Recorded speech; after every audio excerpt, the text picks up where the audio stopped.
And we're back, guys, for another episode of Main Street Prowlers. Hello. And we have Rob back in our midst. I'm back, guys. Um, And Mike's on audio tonight again. Sorry, guys. I'm sorry, guys. I'm enjoying California a bit too much, but you guys will see me next week. The move from my father kind of put a toll on me, so I decided to take a week's vacation. we don't blame you either, especially with the Cali weather. But we are here today because we just had the first two games of the playoffs and of the 2021 season. And I think we all agree that it actually went down really well this weekend. Yeah, it did. Yes, it was two Especially- great games. Oh, I agree. Saturday I was agree. even better. Mm-hmm. So, going into this, what are your guys' thoughts? It was a really hard fought game between both teams. They both showed that they want that cup, but somebody wanted it more. Dragons. I mean, honestly, the way both weekend games went, I say if I had to do a rating system, I'd say a very good 8 out of 10, especially a 10 out of 10 for game 2. Yes. Yep. Yeah. Um, Hello, Billy. how you doing, Billy? Hi, Billy. So, with this, I honestly think we're going to see one hell of a game coming out on Friday night. Yes. Yep. And it's going to be on Columbus's ground now. Yepper. And Home court. it'll be kind of weird because they had ice issues out in Elmira.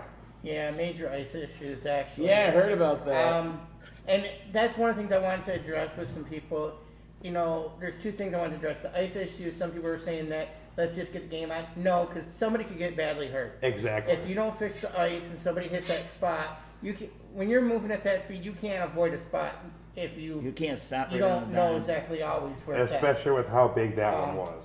Another issue I wanted to address is people were complaining about Carolina not making the playoffs and us not making the playoffs because some of the teams played less games. No, playing less games has nothing to do with it. That's why we go by win percentage, not points. We go by win percentage.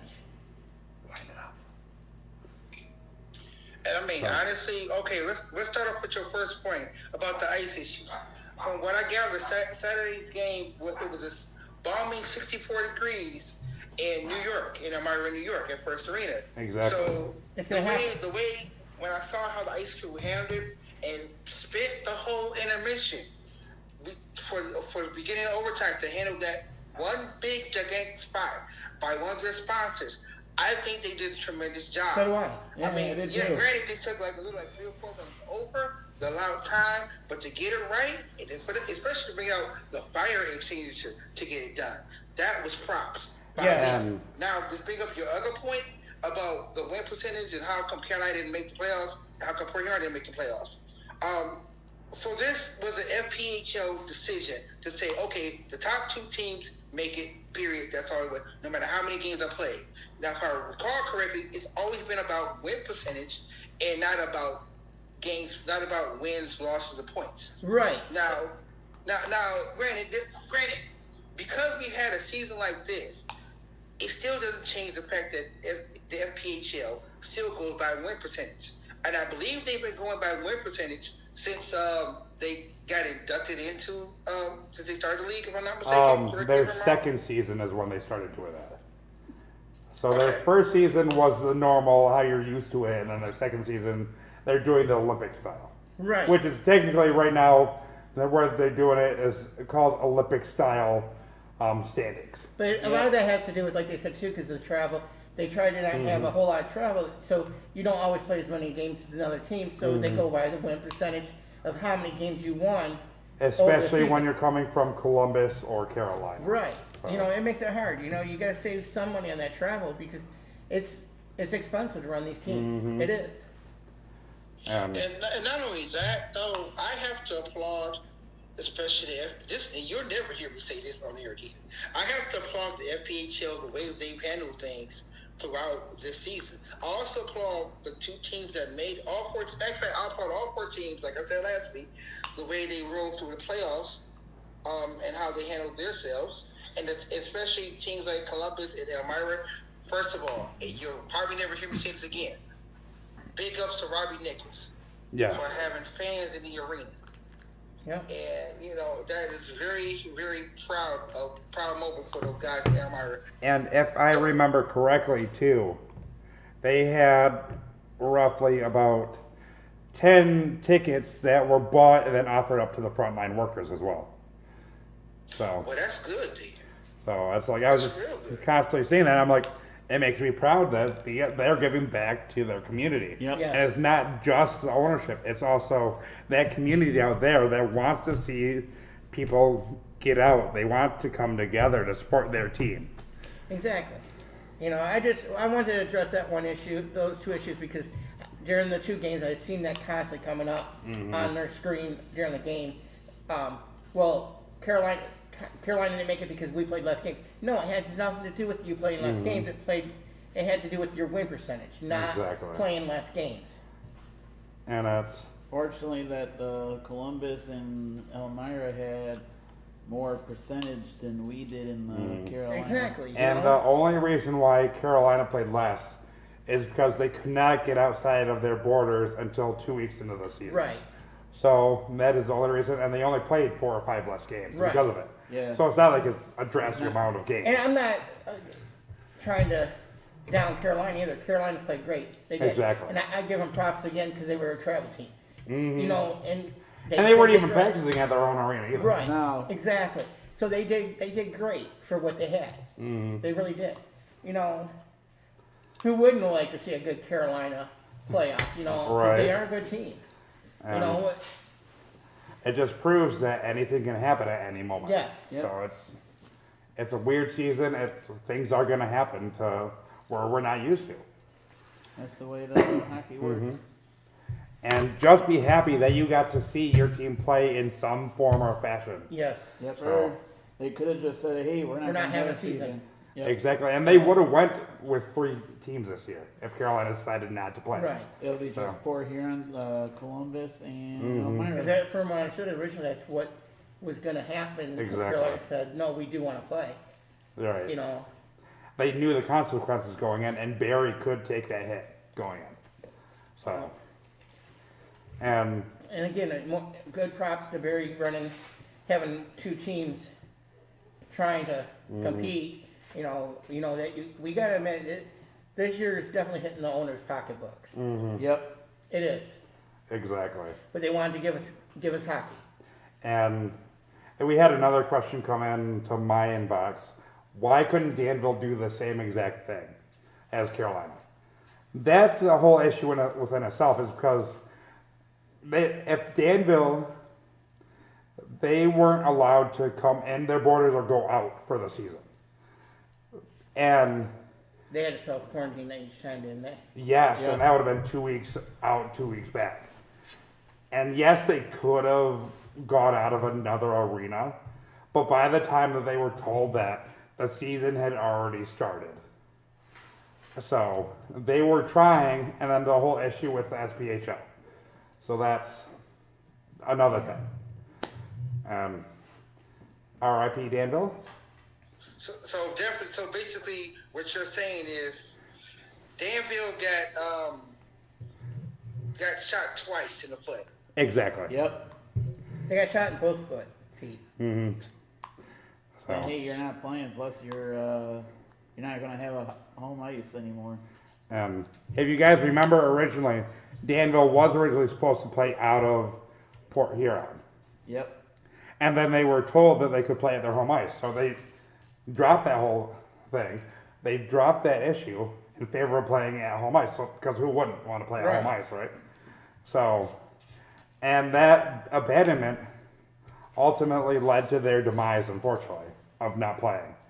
And I don't blame them for wanting to play at their home ice. So, it's sad, but what can he do, right? Hey, Mr. such a Distractor over situation there. for Danville. And I mean, it matter of fact, it's not only a such a situation for Danville, but it hurts hockey fans, their hockey fans as well, and hockey fans around this league. Exactly. I just really hope that we can see them back in the league in some form or fashion next year. Same here. So. Again, I'm gonna say I hope things do work out for the SPHL there for As- them, but As much all as everything's statistics working. say it's not. Yeah. And it's Wouldn't sad. they be the smallest arena in the league? Yes, by far. And they're under league requirements for seats in the arena Now by about 1,000. they'll have to sell out every game. Yes. To keep alive. The lowest attendance in a normal year was Wasn't it Bloomington Perry Thunder? that was talking about the 2019-20, and I want to say that was Roanoke, and that was like 2,200, and Danville, the David S. Palmer Arena is about 2,200 capacity, so I don't see a legitimate cause on how they can lower ticket prices along with not selling it. Exactly. Yep. So That's why I said with the way they're saying they're gonna do it. It's if you look at everything, it don't look like it'd work because they lower the Exactly. ticket prices to meet the requirement or to get the fans in the seats. Then you're still not making the money You're to. mainly losing it. they're if they lower it no matter what, they're still losing I'm it. sorry, not to mention, honestly, first of all, before you talk about ticket prices and attendance, you have to find some way to bring that fan base back because you just lost one of their teams. Exactly. And Chris, no, yes, that's exactly why Columbus came to the Fed. It's sad though because Columbus does have a really good arena. They have an ECHL based arena, They do. and Plus the it's fans will back it up too. yes. And the sad thing is that the SPHL charges too much as a average for their ticket price, and that's what drives away the fans is because they see single A. Unfortunately, they see single A leagues like the SPHL and FHL not worth it to go see. But, and this is why we advocate each week to go see these kind of leagues, is because they will play more for heart than the ECHL, AHL, or NHL. You'll see better action, better entertainment than the higher leagues. Yes, they might be better, but Plus you see more fights. exactly.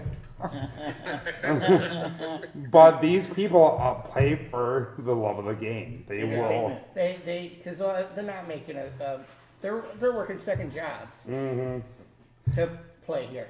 And I'm not saying all upper league players don't appreciate it, but they, in these leagues, single A leagues, they appreciate the fans so much more.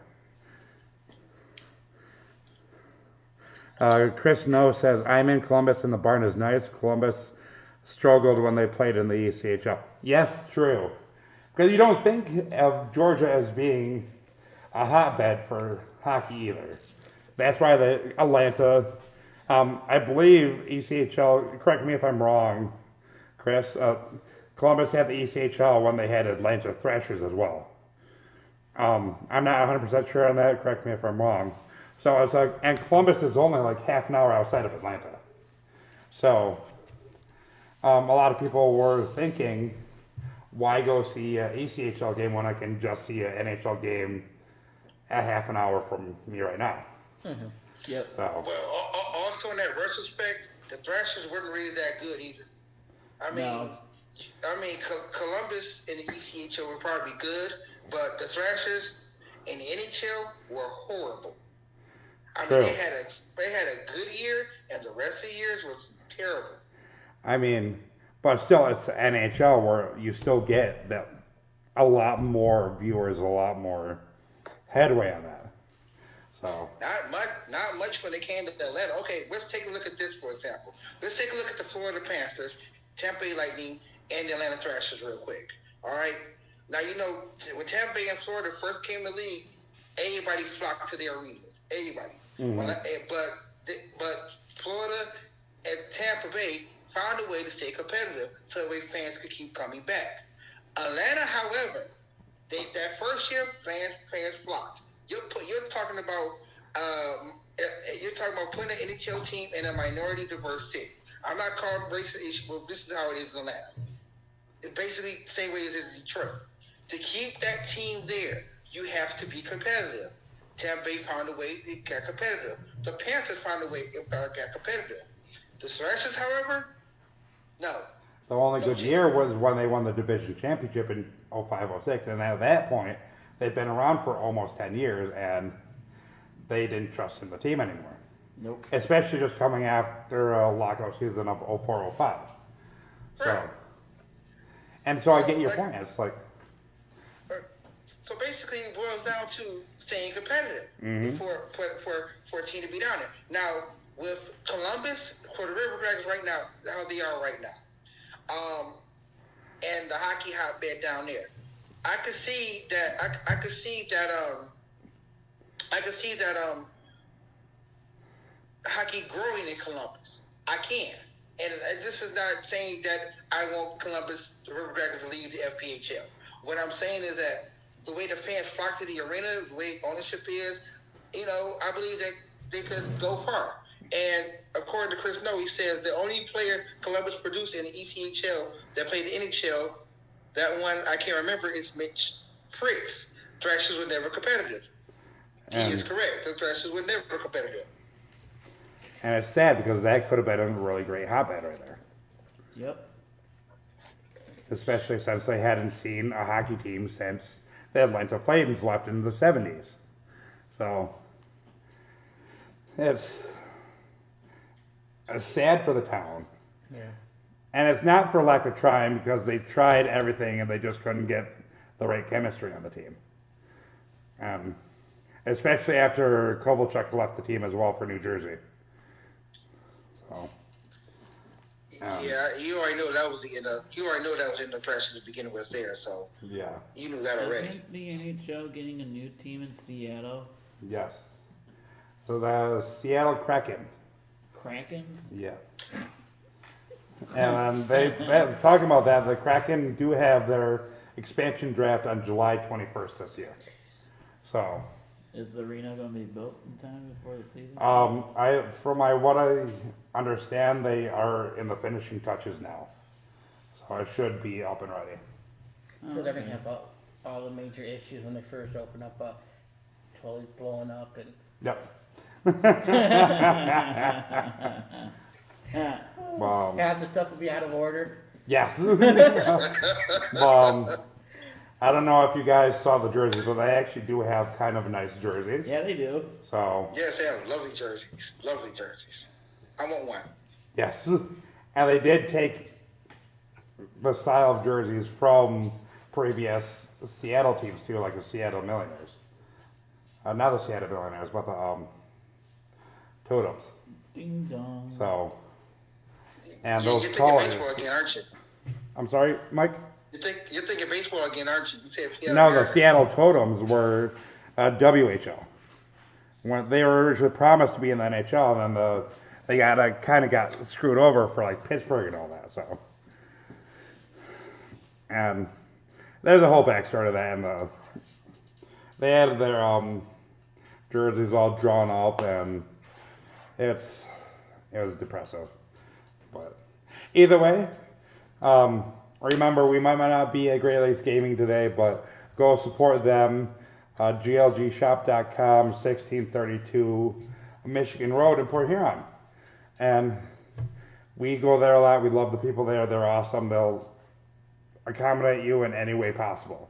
They'll work with you. Exactly. Yeah. And remember, MainStreetProwlers.com. You can see our merch. You can see all our previous episodes there. And please support us. We love coming to you each week and tell us what you want to see. Support us and try to help us come to you each week to support us monetarily or just giving us the praise. So we'll be right back after these commercial breaks.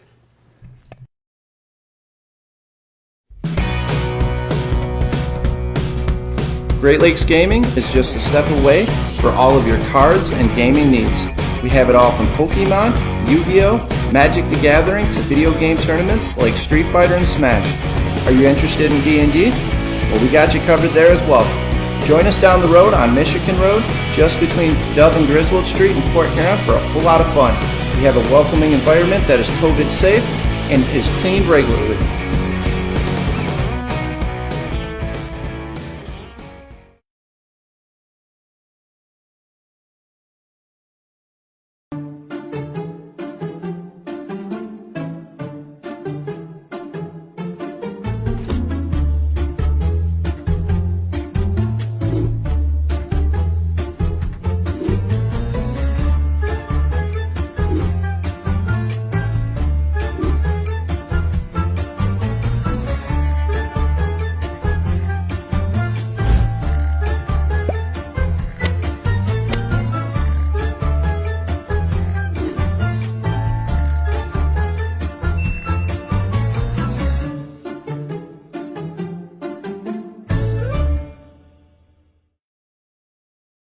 Hey guys, it's Crystal from the Port Huron Prowlers. Back to you from behind the scenes. I'm with Mitz today, and Mitz and I are here to give you guys some examples of things the guys would like on the bus trip. Mitz, do you think the guys would like granola bars? What about fruit and vegetables? Okay, not vegetables, but how about fruit? Cases of water? What about some Powerade and Gatorade? Well, there you have it. Some true facts of what Mitz thinks our boys should have on the road trips. Thanks for watching and enjoy the show. Well, not really. I got to be Elite Wrestling tomorrow, guys. If you're on wrestling. Hey. I can't believe I let myself get caught. I thought that one was good.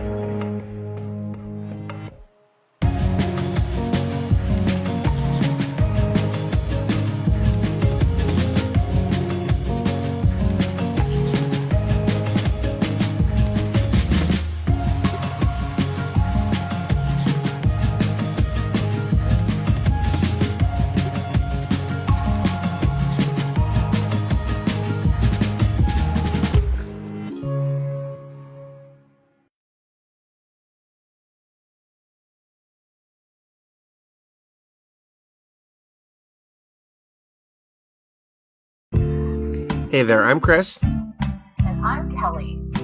You might remember One Love Weekly used to be called One News Weekly. Well, that was season 1, and now we're coming into season 2. We've changed up the format, and we're bringing the news to you in a more personal issue. We're gonna give you more real-life situations to react to these news stories, and how you can love thy neighbor more. And I'm excited to bring on my co-host and correspondent, Kelly. That's me. Hey, wherever you're listening to, whether it be Spotify, Apple Podcasts, whatever platform suits your fancy, just make sure that you give us a subscribe and a follow and a share and whatever else you want to do. Make sure that you tell your friends about us. And I hope you enjoy for the future episodes.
while these two choke over here, we're back. Holy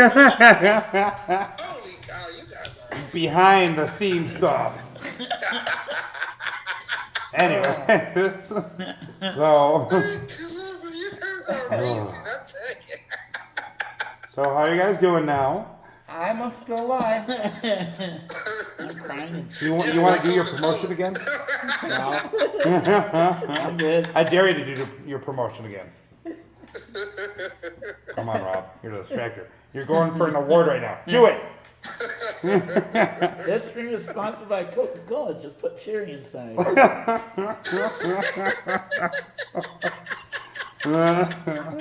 Anyways, guys. So It's where not- were we at? Not really sponsored by Coca-Cola, just so you know. Hockey, guys. Hockey. Come on. Get back to it. Hockey. Let's get back to the hockey.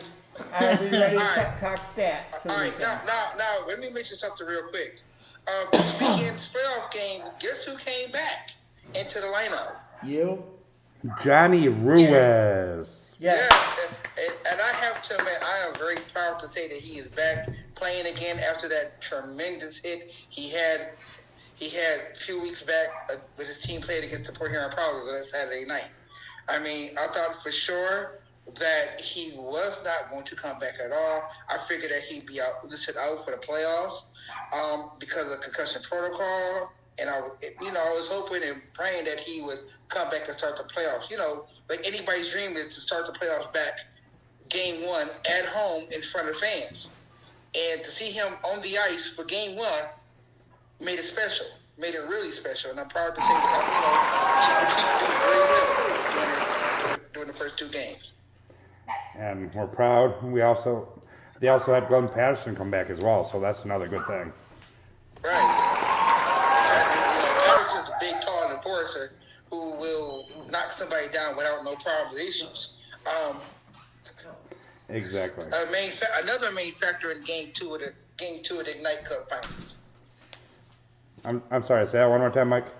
I said another big factor. Patterson will knock somebody down.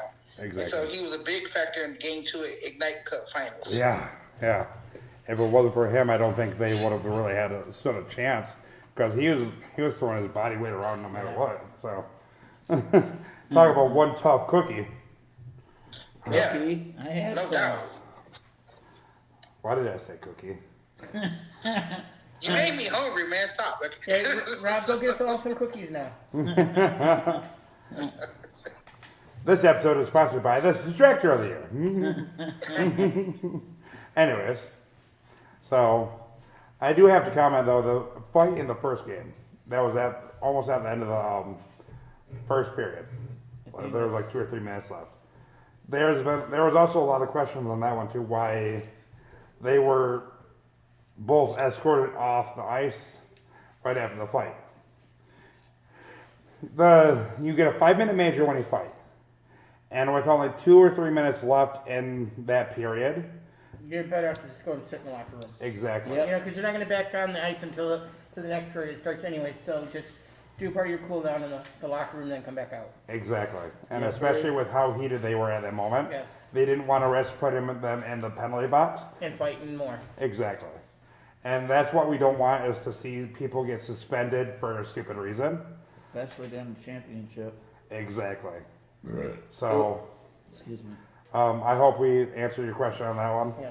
Because a lot of times, even at our games, our players won't even go to the penalty box if there's that much time left on it. They'll just go right to the locker room. They Exactly. they won't even go towards the box. Oh, I got a comment. So, guys, this comes from Stephen Ovens, yeah. So, guys, if you're Coach Mafus, who do you go with in net for Game 3? We've seen Passingham and now Dylan Kelly. So, You know, I'll answer that. You go with Troy Passingham. He's been your bed and brother throughout the whole entire season. Kelly's good. Kelly's a great guy. Kelly's a great stand-up goalie. But Kelly's got holes. He's young, true, which he's learning to fly in Game 2. He's still in his head most of the game. However, I think the Enforcers' defense helped Kelly in Game 2.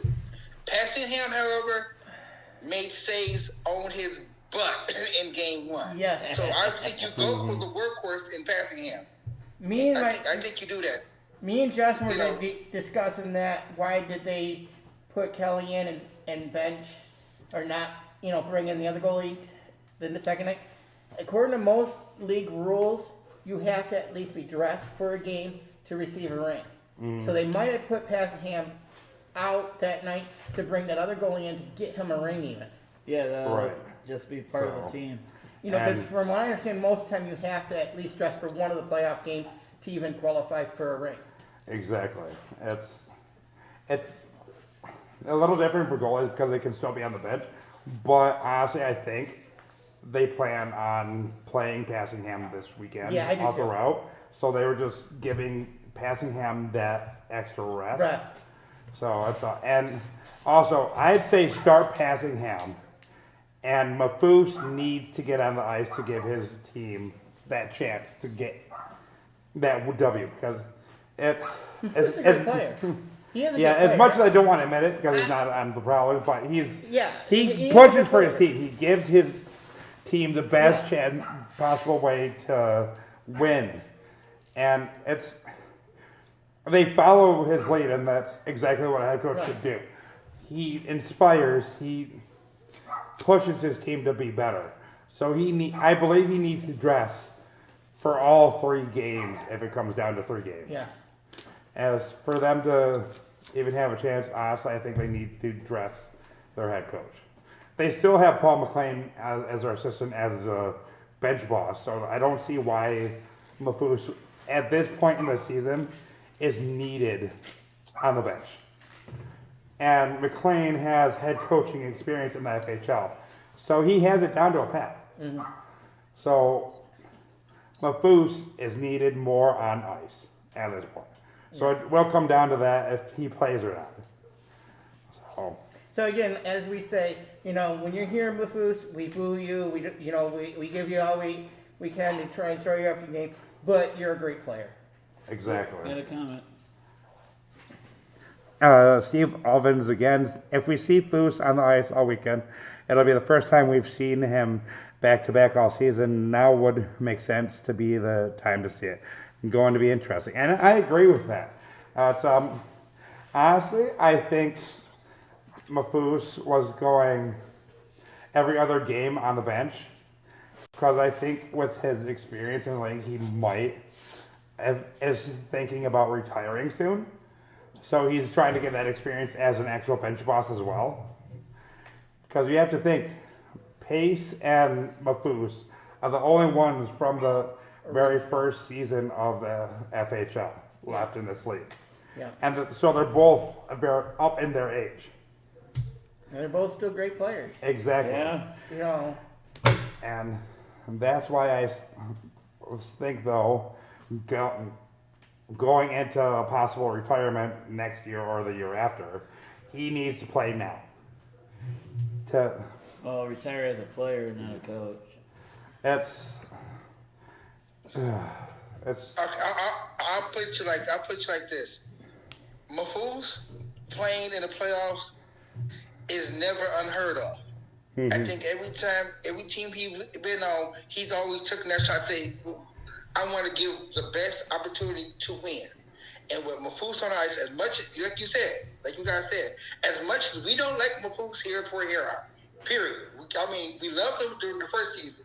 However, when he left, he became, well, you know what he did. But he is a great player. He's a wonderful player on the ice to see.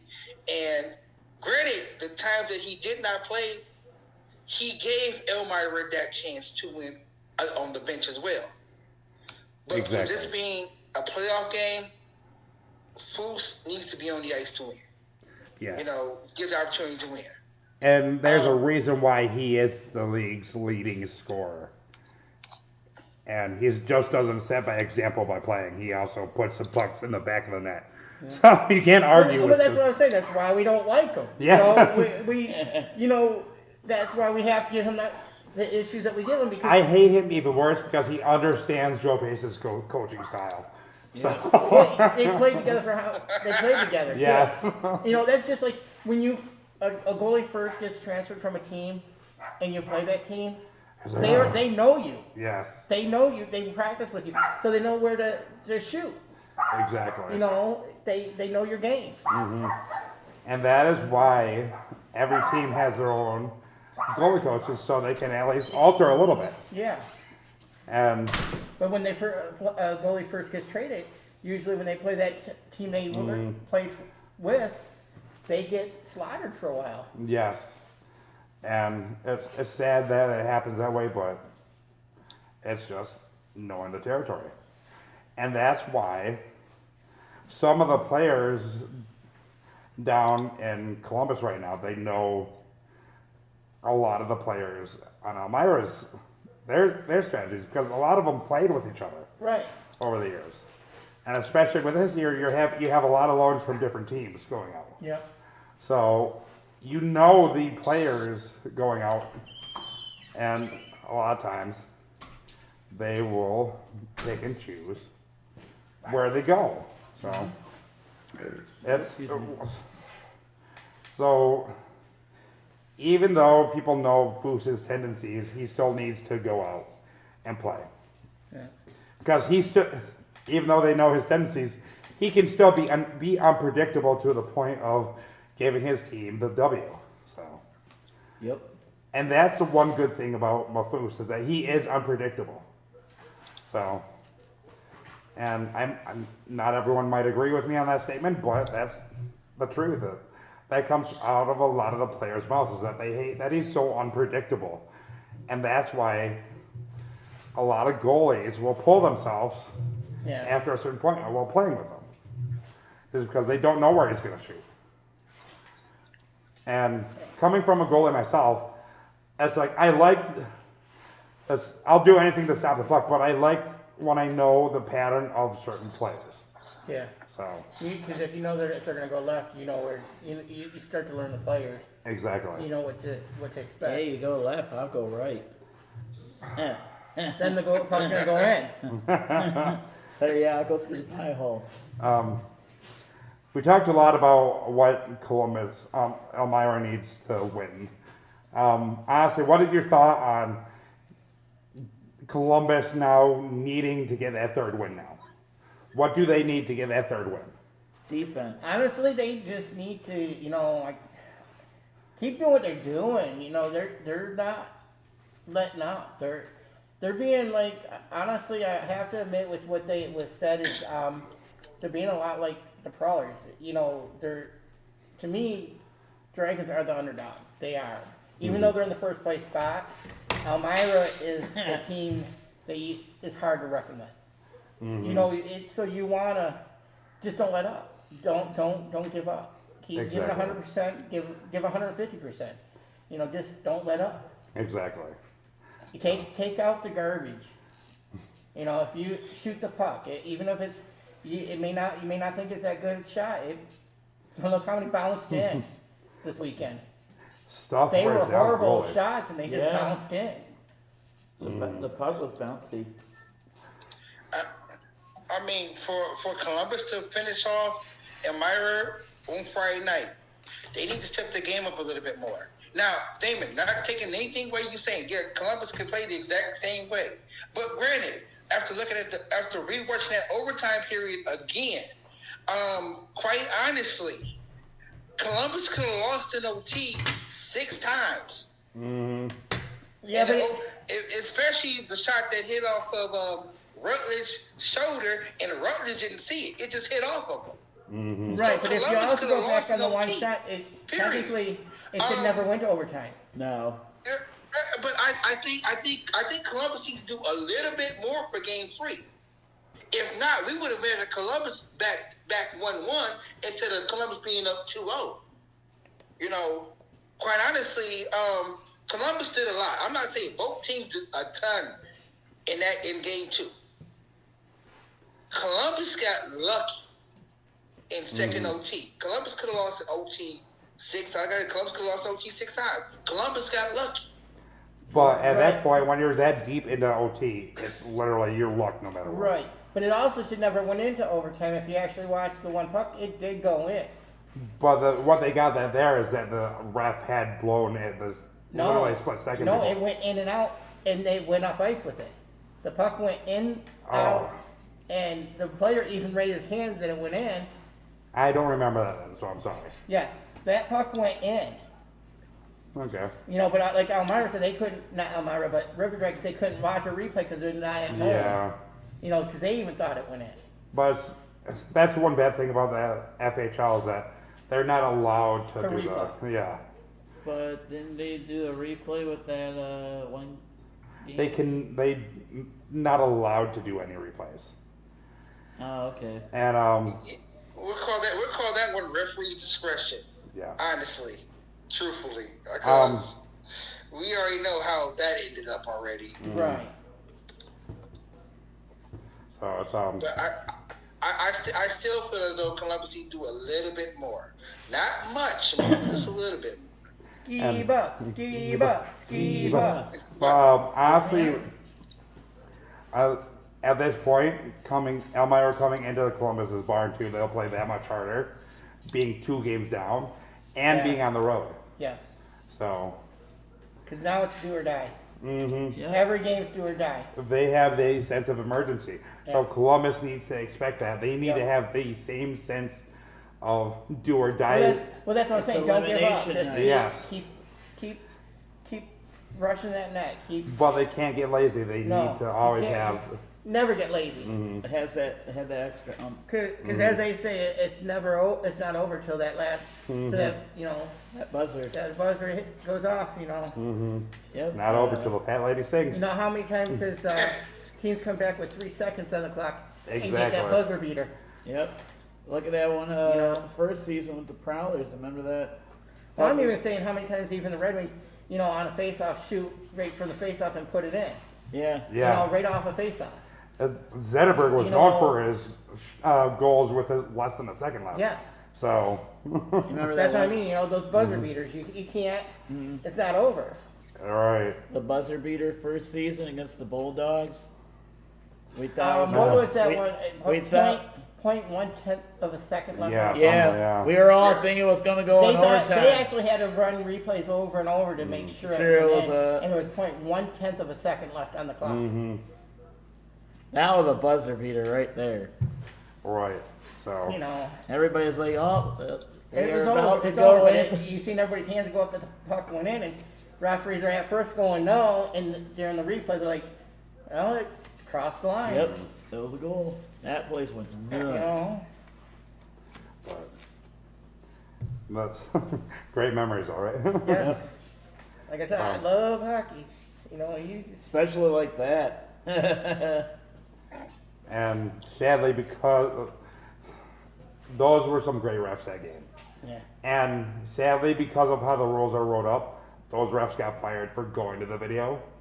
Because refs cannot go to video at all. Right.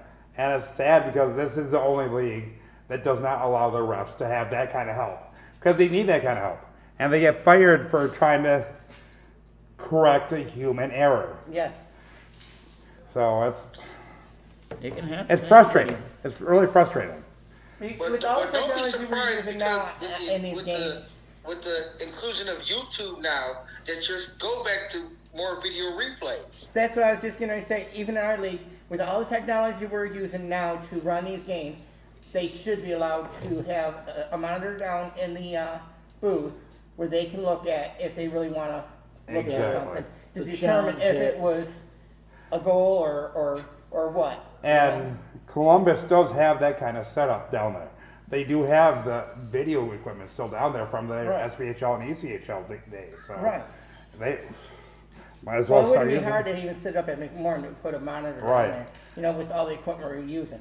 Exactly. It wouldn't be hard. No. Either way, guys, remember glgshop.com for all your gaming needs, 1632 Michigan Road in Port Huron, Michigan. Also, MainStreetProwlers.com for all previous episodes, as well as all your Main Street Prowlers needs. We'll be right. And come by and buy your cookies from Rob. Yeah.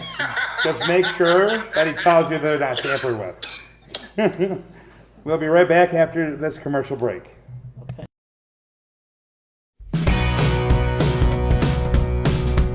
Great Lakes Gaming is just a step away for all of your cards and gaming needs. We have it all from Pokemon, Yu-Gi-Oh, Magic the Gathering to video game tournaments like Street Fighter and Smash. Are you interested in D&D? Well, we got you covered there as well. Join us down the road on Michigan Road, just between Dove and Griswold Street in Port Huron for a whole lot of fun. We have a welcoming environment that is COVID safe and is cleaned regularly.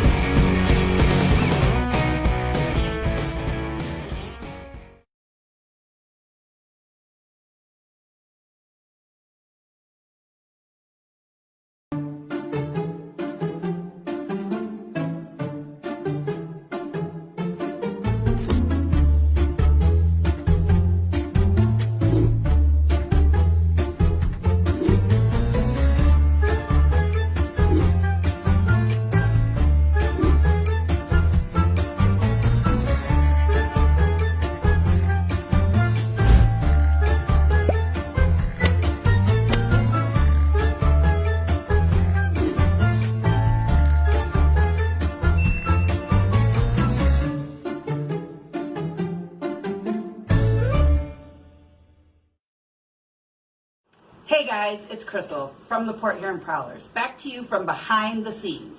I'm with Mitz today, and Mitz and I are here to give you guys some examples of things the guys would like on the bus trip.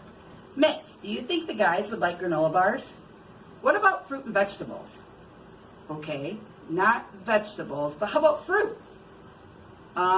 Cases of water? What about some Powerade and Gatorade?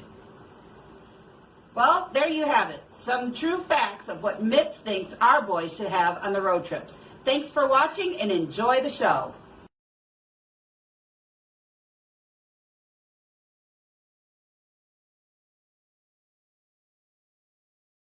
Well, not really. I got to be elite wrestling tomorrow, guys. If you're on wrestling.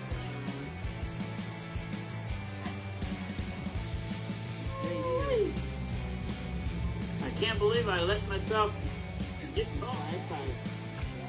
That one was good.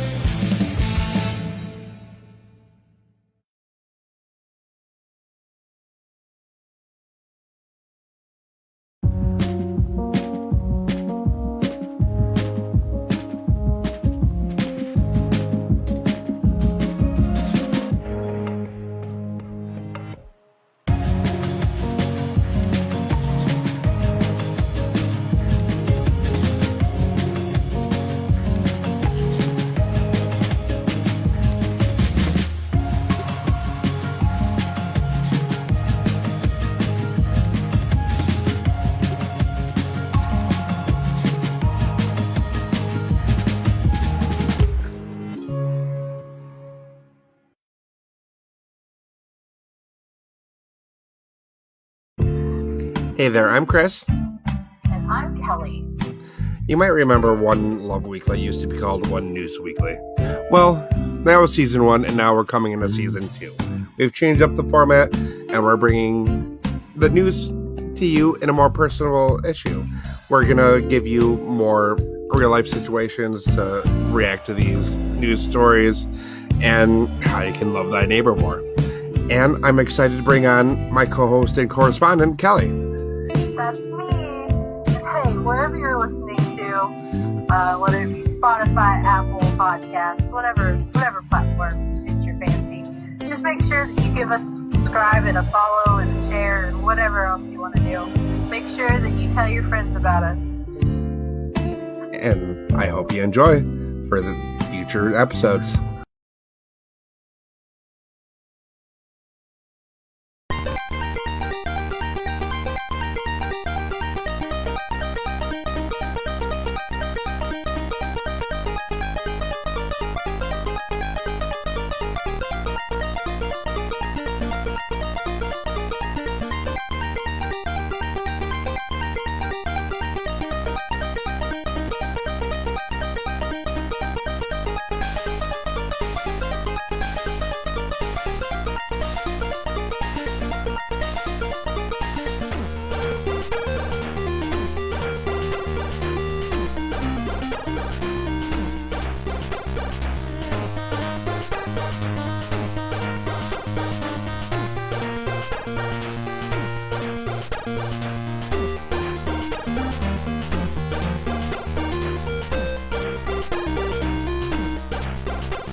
And we're back. That noise.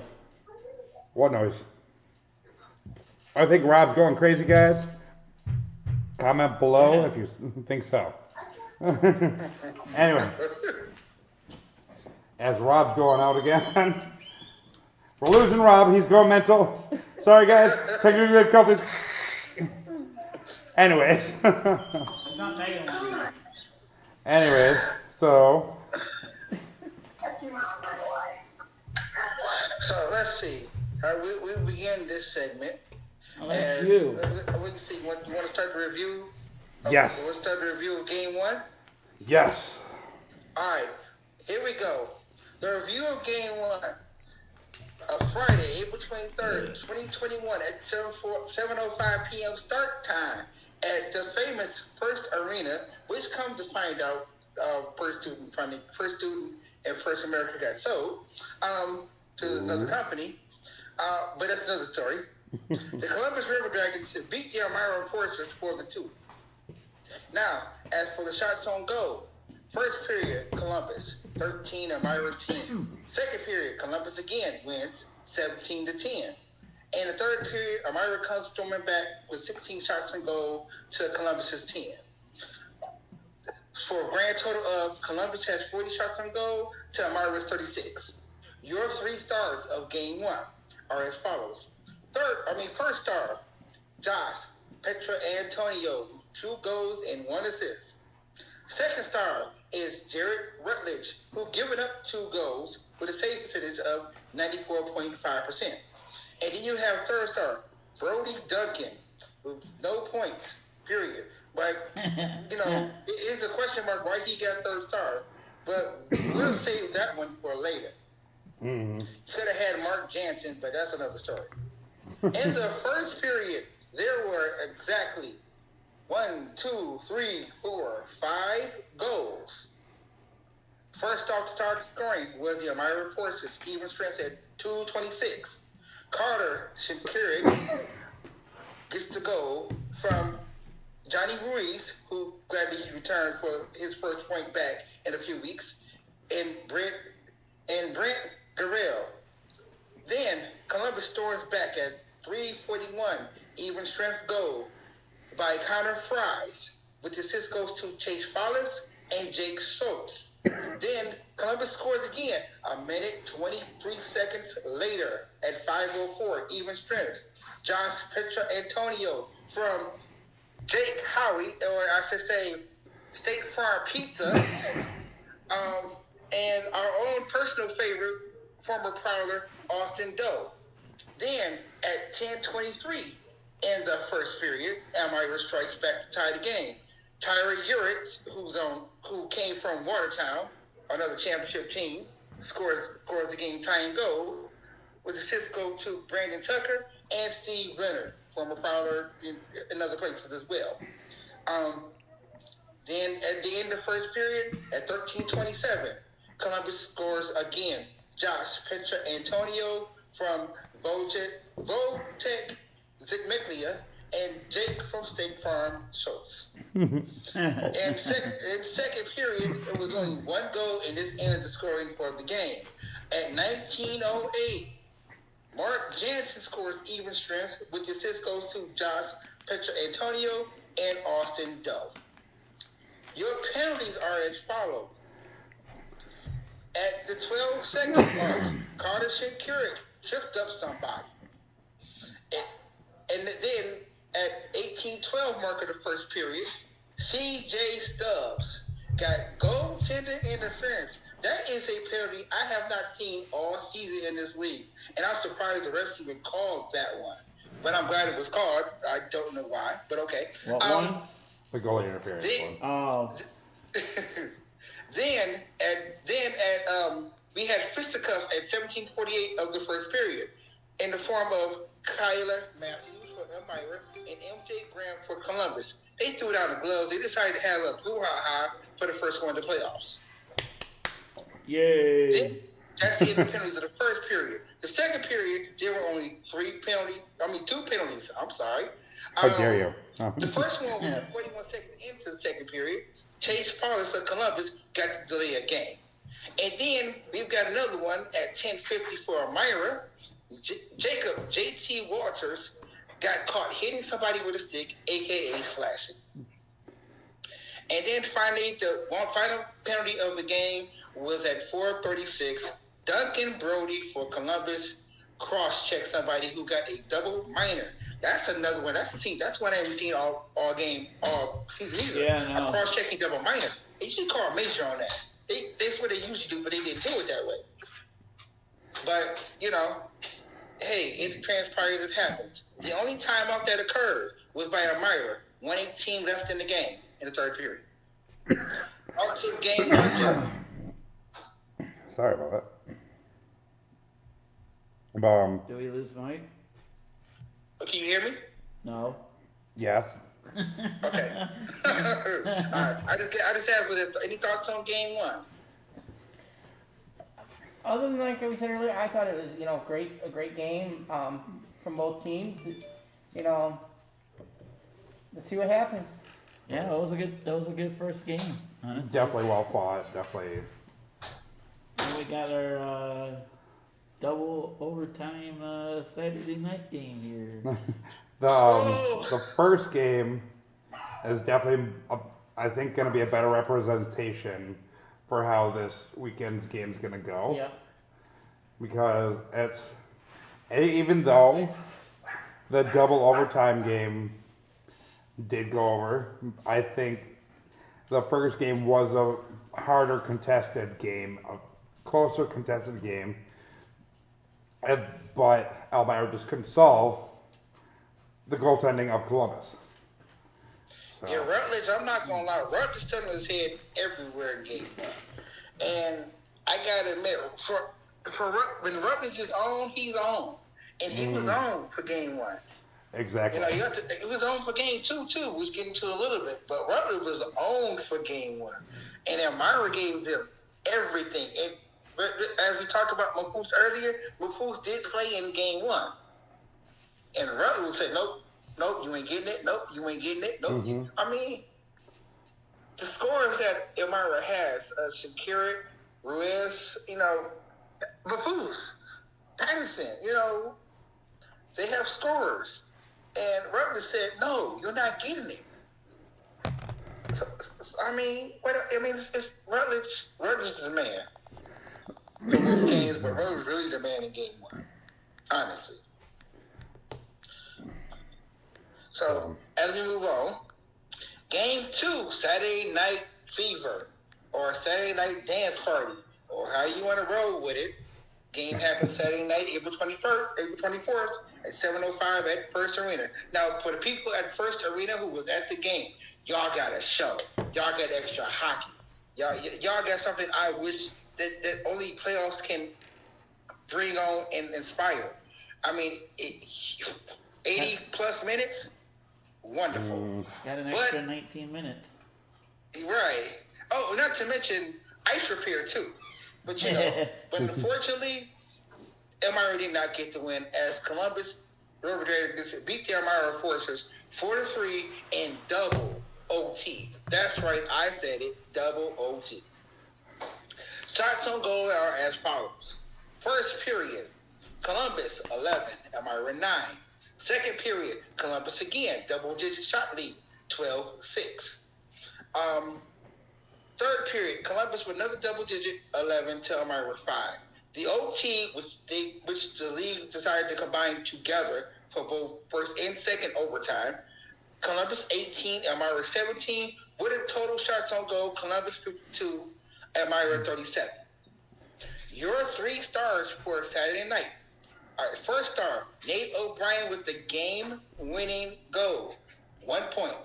Second star, Johnny Ruiz, 2 goals and an assist, 3 points. And third star, Josh Pietrangelo, 1 goal, 2 assists. Mm-hmm. Your scoring summary is as follows. There was only 1 goal in the first period. That's happened at 129, even strength, by Columbus. The scorer is Josh Pietrangelo. With the assist goes to Mark Jansen and Austin Doe. The second period was a wild scoring affair where you had 1, 2, 3, 4, 5 goals in the second. First one started off at 16 seconds in by Elmira, Johnny Ruiz. I'm glad to see him scoring goals again. With the assist goes to Kyler Matthews and Brandon Tucker. Then, 23 seconds later, at the 39 mark, Columbus strikes back. Mark Jansen scores with the assist goes to Josh Petrantonio. Then at 11:23, Elmira strikes back again. Tyler Urick scores with the assist goes to Brandon Tucker and Johnny Ruiz. Then Columbus strikes on the power play at 16:09. Jake from State Farm Schultz with the assist goes from Votek Demeklia and Chase Follis. And then to round out the second period scoring, Elmira ties the game at 16:23, even strip. Johnny on the spot scores again. Ruiz with the assist goes to Kyler Matthews and Tyler Urick. Now, granted, there were no scoring in the third period and no scoring in the OT period. So 2 full periods where they went hard. And so they basically, people there got a chance to see, great defensive, great saves, great plays, great shots, for 2 straight periods.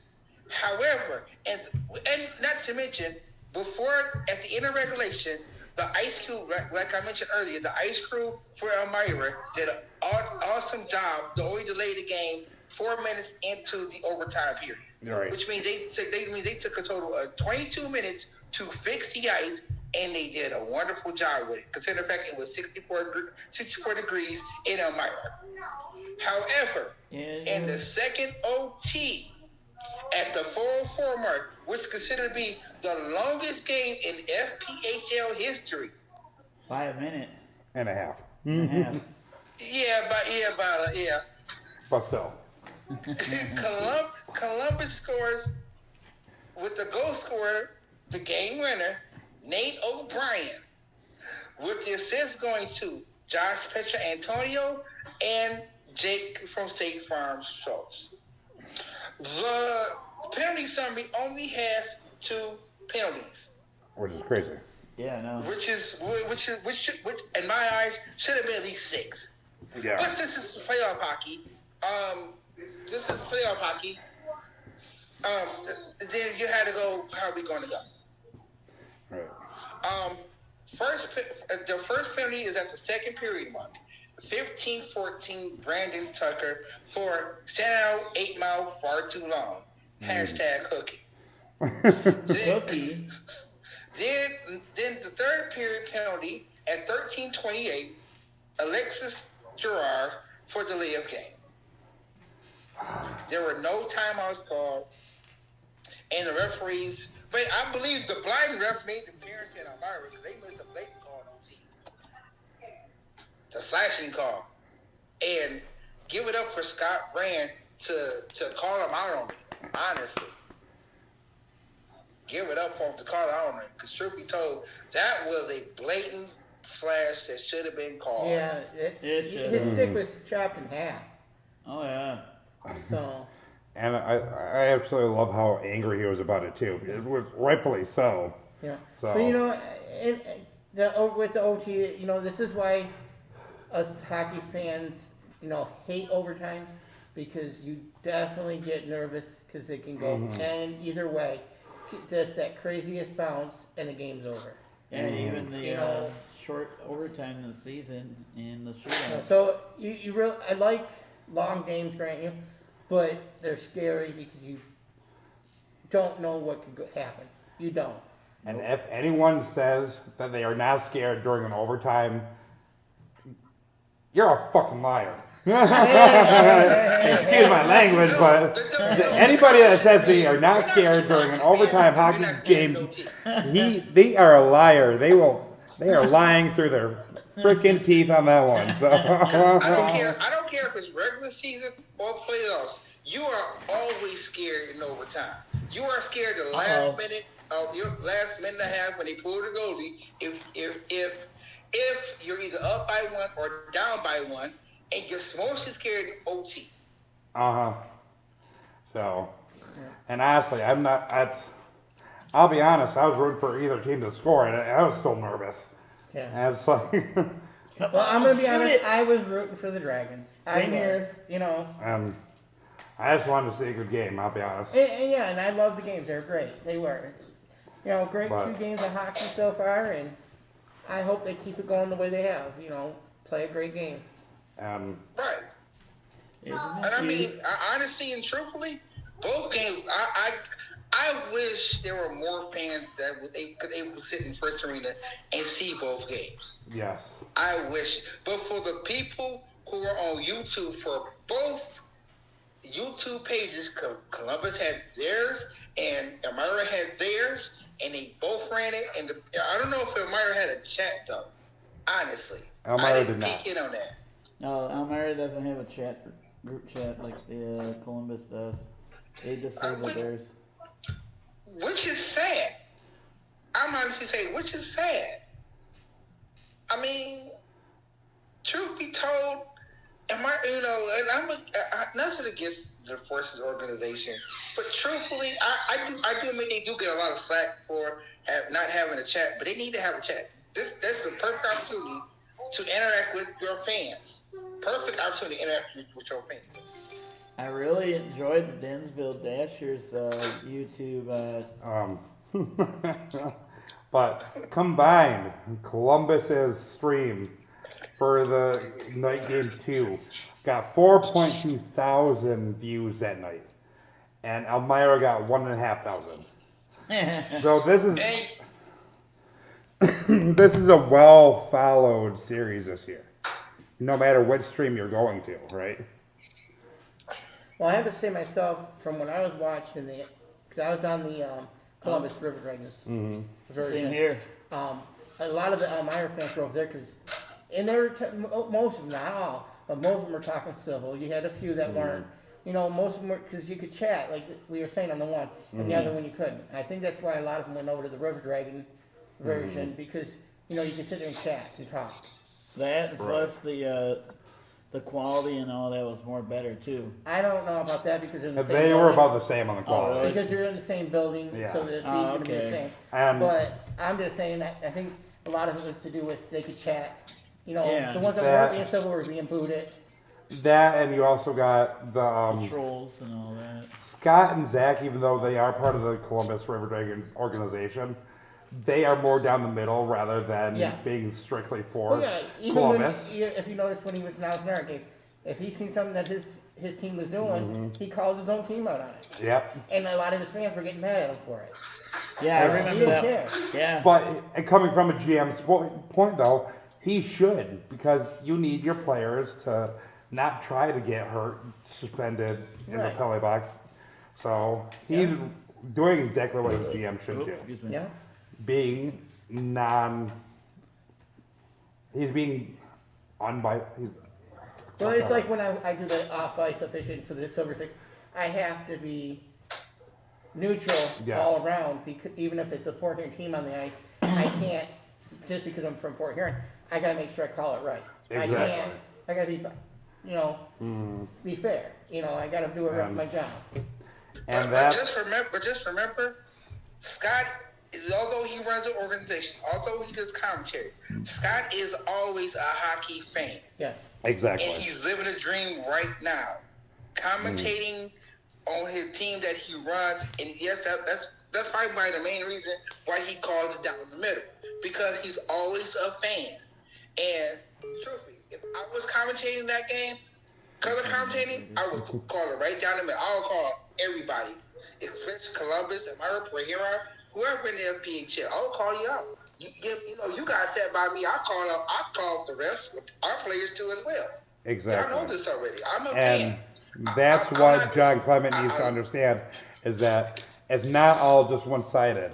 And we might complain about the refing against our team, but we know that it goes both ways. So, but either way, we will be right back. Remember to go to glgshop.com, 1632 Michigan Road in Port Huron. MainStreetProwlers.com for us. Give us a like, share, follow, anything on all of our platforms. We'll be right back after these messages.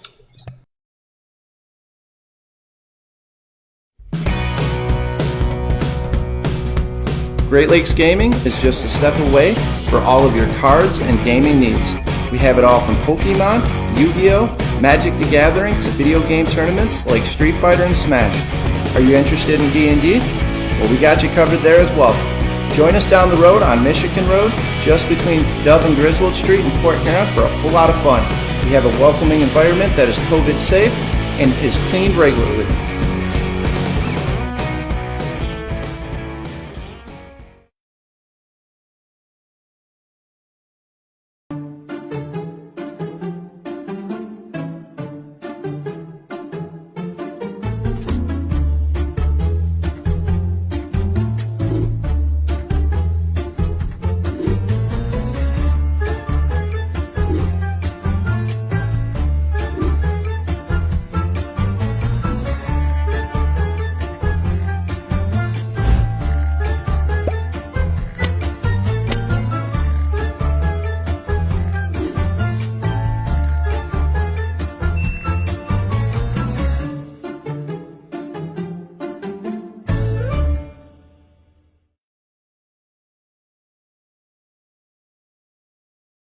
Hey guys, it's Crystal from the Port Huron Prowlers. Back to you from behind the scenes. I'm with Mitz today, and Mitz and I are here to give you guys some examples of things the guys would like on the bus trip. Mitz, do you think the guys would like granola bars? What about fruit and vegetables? Okay, not vegetables, but how about fruit?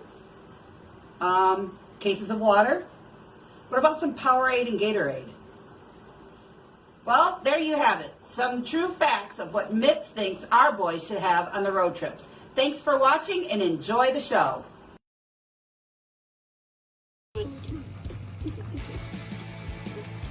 not really. I got to be elite wrestling tomorrow, guys. If you're on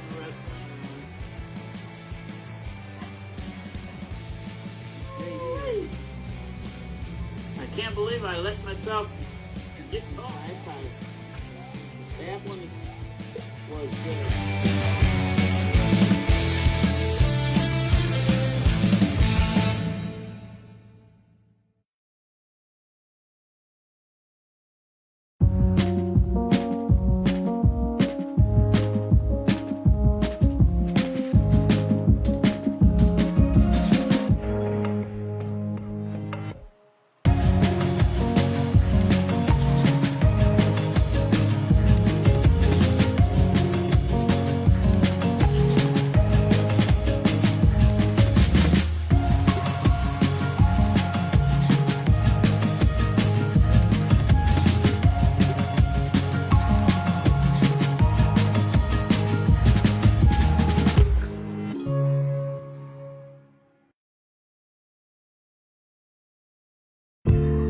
Hey there, I'm Chris. And I'm Kelly. You might remember One Love Weekly used to be called One News Weekly. Well, that was season 1, and now we're coming into season 2. We've changed up the format, and we're bringing the news to you in a more personal issue. We're gonna give you more real-life situations to react to these news stories, and how you can love thy neighbor more. And I'm excited to bring on my co-host and correspondent, Kelly. That's me. Hey, wherever you're listening to, whether it be Spotify, Apple Podcasts, whatever platform suits your fancy, just make sure that you give us a subscribe and a follow and a share and whatever else you want to do. Make sure that you tell your friends about us. And I hope you enjoy for the future episodes.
And welcome back. One segment, 2 segments, 3. Oh, We- I honestly had just noticed it. Literally, we have been playing a trick on Rob this whole episode, and he just noticed. Because notice, Every segment I've worn a different mask. I just noticed it. So when did you guys come up with that idea? Actually, we've been trying to do this for a while, but you guys been off the air. yeah. So we came up with the idea about a month ago, and Every time I was supposed to do it, Rob wasn't here. Yeah. I had to quarantine myself. you were in Florida. Yep. Either way, guys. Mike's in California. Alright, let's get this show on the road. Now we got preview time, ladies and gentlemen. Preview. Sneak Game peek. Ignite Cup, game number 3 in the beautiful Columbus, Georgia Civic Center Arena, which we already know the weather's gonna be warm through anyways. It is in Georgia. Your Myron Forces take on the Columbus River Dragons at 7:35 Eastern Standard Time. Elimination night. So, Rob. We already called for elimination night. All right. I hear it calling. Rob, let's go with you first. So, Rob, Rob, what you got for a score for elimination night there? 3-0 River Dragons. Shut up. Oh. Let's go with you next, Mike. Ooh, okay. Now I said this before here. I said this break. I'm gonna say it again. Caffrey will be in that. Caffrey will be in that for the River Dragons, and Passingham will be in that for the Enforcers. And the way these games have been, and I mentioned this about game 2, Elmira win game 3. As much as I want to say the sweep will happen, something tells me that it won't.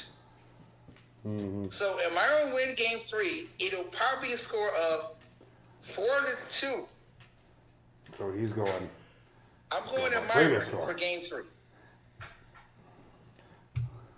So it's gonna go full 5 games then, huh? I didn't say it was going 5. I just So let's said go. that Elmira win game 3. Let's go over to Justin. Get in the shot right there. So Justin, 4-3 for who? Columbus. Oh, he's going for a sweep. And Dana. I'm going for the sweep too, and I say 4-3 to for Columbus, but overtime. Okay. I guess that leaves me for game 3, right? Ooh. Oh, shut up. I'm going for a 3-1 win by Elmira. So, Ooh. you suck too. All right, so game 4. All right, If- game 4 if necessary. Same place, April 30th. This one's at a 6:05. May Eastern 1st Standard on Time. Saturday. So we call it May Day. Mm-hmm. Mayday at Columbus. May Day in Columbus. So Rob, what you got if just in case it goes game 4? If it goes to games 4, I'll go say 3-2 Columbus. Oh. And You know then? what? I believe, consider the fact it's a May Day, I believe that game will go into overtime. But I think Columbus will win the cup then in OT because I'm gonna do one better. We're gonna call a double OT. Triple. Not break the record double OT, but that's double OT. 3-2 Columbus victory. Oh. You don't want to go triple, Mike? Hey, as much as I love multiple overtime games, I don't think it's stay up for it. You know, it comes in early for me, but that's another story. Either way. Justin.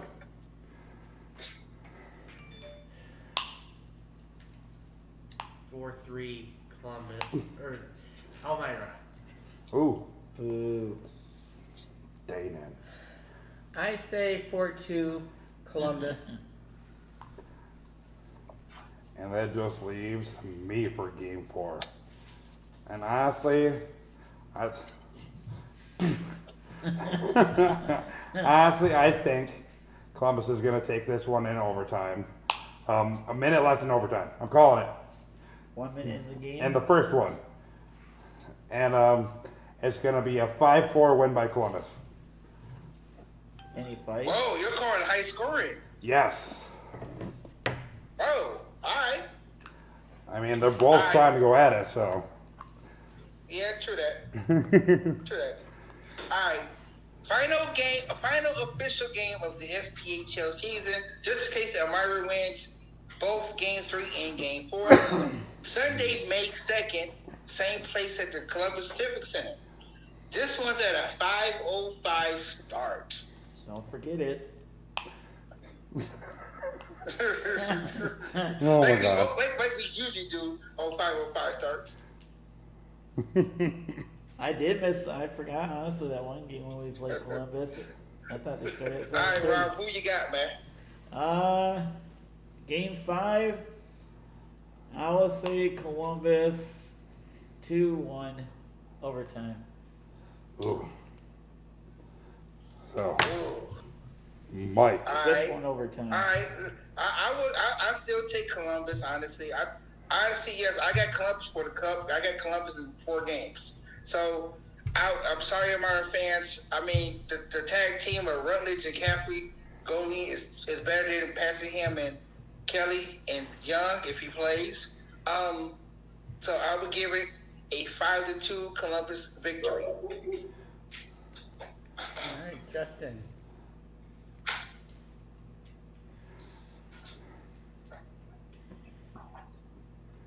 I'm gonna say 5-1 Columbus. Ooh. Go Dragons. High score on this one. Yes. Not me. All right. Name All right. I am gonna call a good one for you. I am gonna say 2-1 buzzer beater regulation. Buzzer beater, huh? We got Amy with a comment. She hopes that Elmira surprises all of us. I mean, Oh. honestly, I hope Elmira surpasses all your predictions. Honestly, they should have won Game 2. I believe Elmira should have won Game 2, but it didn't happen. And I do have them win the Game 3. I don't. I'm sorry. Amy, I love you. I lay it down. I lay it, but I hate to say it. I don't see it. I don't. But either way, Go ahead, man. the final prediction of the season ever for season 3. I'm gonna say a 3-2 Columbus win in triple overtime. Triple, huh? We gotta go for records, right? Dun dun We dun. got to do another record, really? Yeah. But anyways, is there any other comments that you want to say before we leave? I mean, just so everybody don't mind. I mean, the tag team goal I gotta go team for went it. out, and to me, Columbus has a better goal team. Passingham is great, but Kelly has too many holes.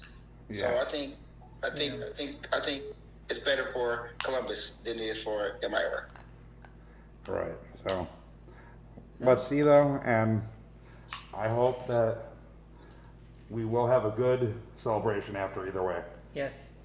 Yes. Good luck, all. And Good luck, Dragons. Good luck, Elmira. You know, give us good series. Give us something to talk about. So, and prove your cases. Until Right. next episode, have fun though. See you guys later. All right. Bye, guys. yeah.